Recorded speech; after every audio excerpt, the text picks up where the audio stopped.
And as you begin to challenge yourself, you'll discover some things about yourself that you don't know right now. Make your move before you're ready. We're instructed in life to walk by faith and not by sight. See, you want to really begin to stretch yourself. You want to become a risk taker. You want to raise the bar on yourself. Most people won't do that. See, most people engage in low life living, low risk living. Viscott said, if you're not willing to risk, you cannot grow. And if you cannot grow, you cannot become your best. And if you cannot become your best, you can't be happy. And if you can't be happy, then what else is there? I just said I refuse to be a victim to these circumstances. So a victim consciousness is when we allow something in our outer environment to control the way we feel and think.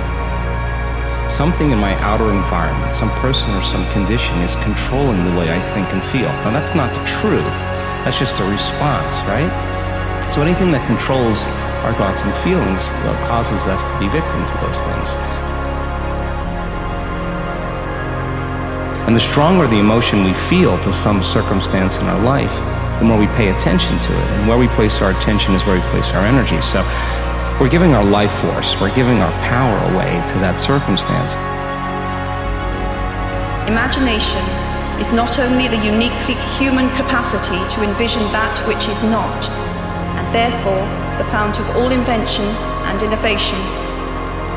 In its arguably most transformative and revelatory capacity, it is the power that enables us to empathize with humans whose experiences we have never shared. We have a vision.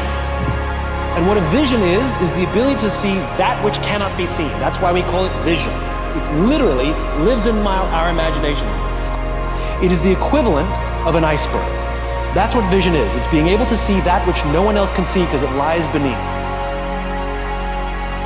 Because that's what it means to wake up every single day to advance a cause.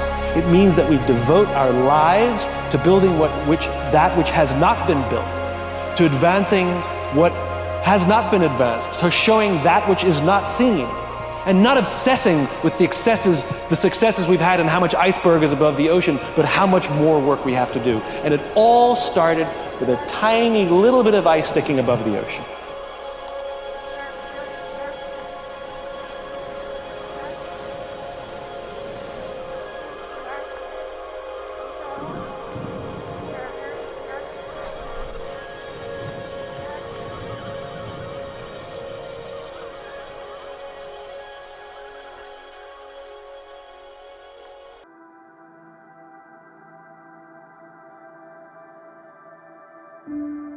Treat yourself like you're someone that you care about. You make the world a much worse place if you don't take care of yourself.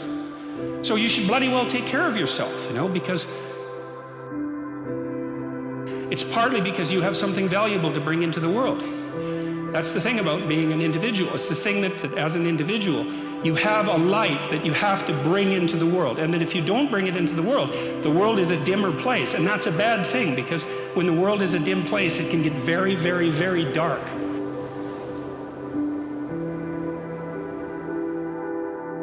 Deep and lasting fulfillment.